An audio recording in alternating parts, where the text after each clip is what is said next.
मध्ये पाणी आपल्याला दिसतंय. बापरे, नागच आहे बघा.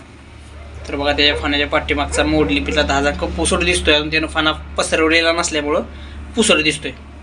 बघू शकताय तो कशा पद्धतीनं या ठिकाणी पाण्यामध्ये पोहतोय थोडक्यात. तर नमस्कार मित्रांनो, सर्पमित्र विजय सूर्यवंशी या यूट्यूब चॅनल सर्वांचं स्वागत आहे. बघा आज आपण बघा ज्योतिर्लिंगनगर बघा सूर्यनगरची वस्ती आहे या ठिकाणी पोचलेलो आहे. आणि एका पाण्याच्या टाकीमध्ये एक साप पडला होता. तर आता बघूया, त्यांनी सांगितले नाग आहे. मग आता बघूया नक्की नाग आहे का दुसरा अजून कुठला आहे. तर पाण्याच्या टाकीमध्ये पाणी आपल्याला दिसतंय. बापरे, नागच आहे बघा. तर बघा त्याच्या फाण्याच्या पाठीमागचा मोड लिपीतला 10,000 पुसट दिसतोय. अजून त्यानं फाना पसरवलेला नसल्यामुळं पुसट दिसतोय. बघू शकताय तो कशा पद्धतीनं या ठिकाणी पाण्यामध्ये पोहतोय थोडक्यात. तर बघा याच्यामध्ये न्यूरोटॉक्सिन प्रकारचं विष आढळून येत असतं. त्याच्या डोक्यावरची जर आपण त्वचा बघितली तर तो घाबरलेला आहे बघा. तर बारीक बारीक बारीक बारीक ब्लॉक्स आहेत बघा. आणि धामण सापाच्या डोक्यावरचं जर बघितलं आपण तर ते मोठे मोठे ब्लॉक्स असतात. तर बघू शकताय आता हा साप मस्त विषारी आहे, परंतु आपल्याला बघून तो पळणारच आहे.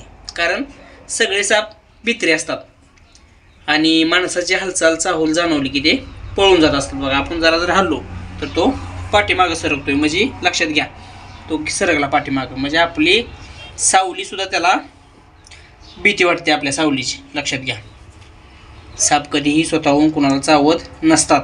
त्यामुळं पहिली गोष्ट साप दिसला की घाबरून जायचं नसतं.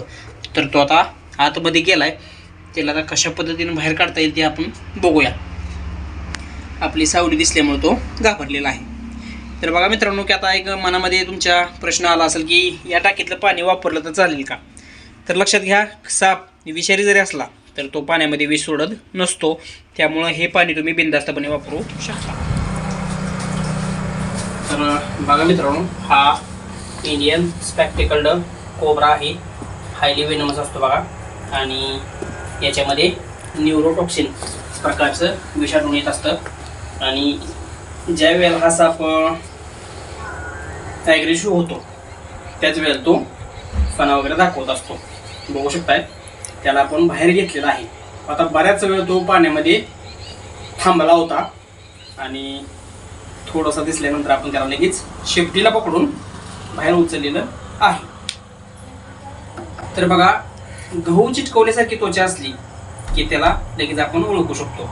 बघू शकताय कशा पद्धतीने तो फणा वगैरे आपल्याला दाखवतोय. 2 मिनिट थांबा.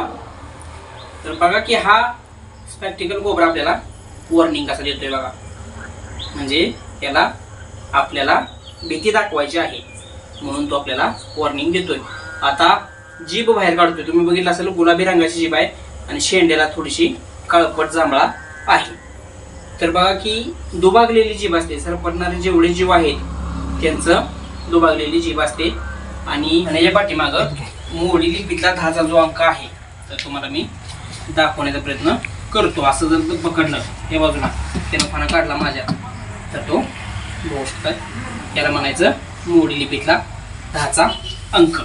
आता काय करतात लोक की त्याला असं टार्गेट दिलं जातं, म्हणजे की त्याचं ध्यान एका ठिकाणी असं केंद्रित केलं जातं आणि मग पाठीमागून त्याला हात लावायचं किंवा फणा काढलेल्या स्थितीमध्ये पाठीमागून किस घ्यायचं असं उद्योग लोक करत असते ती. आणि त्याच्यामुळं काय होतंय की त्याचं लक्ष विचलित झालं तर तो अंगावर येतो लगेच. त्यामुळं जीवाला बऱ्यापैकी धोका होतो. याच्यामध्ये न्यूरोटॉक्सिन प्रकारचं विष आढळून येतं, जे की आपल्या नर्वस सिस्टीमवरती त्याच्या विषाचा परिणाम होत असतो. चावल्यानंतर ताबडतोब दवाखान्यात जाऊन थांबणे, बाकीचा कुठलाही झाडपाला किंवा कुठला तरी देवरशी किंवा मंदिरात जाणं असं कुठल्याही प्रकारचं गैरकृत्य करायचं नाही. कारण काय होतं की ज्या वेळेला हा साप चावतो त्यावेळेला बघा की त्याच्या विषाचा परिणाम आपल्या नर्वस सिस्टीमवरती होत असतो. त्यामुळं लक्षात घ्या, पापण्या जळवणं किंवा घाम येणं, चक्कर येणं, श्वास घ्यायला तकलीफ होणं ही त्याच्या विषाचा परिणाम आहे. लक्षात घ्या.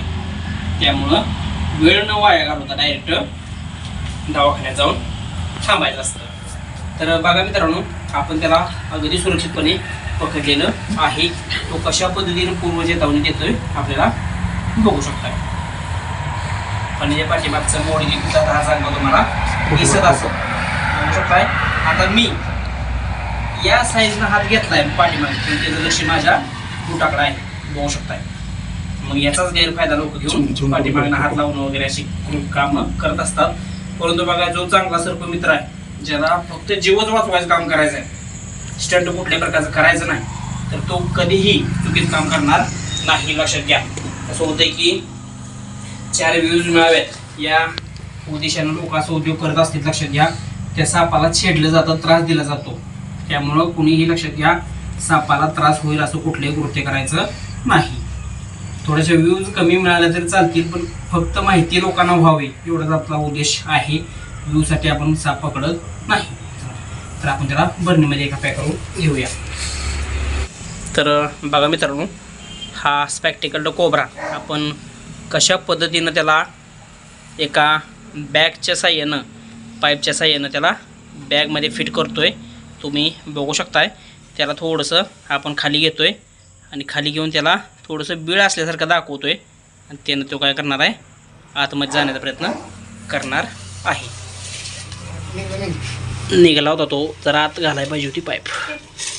घाबरू नका, काय विषय नसतोय. ओके, झालं. स्टिक आहे की घेतो. असते, काय विषय नाही. शेफ्टी वगैरे त्याची येत आहे, अजून गेली पुढं.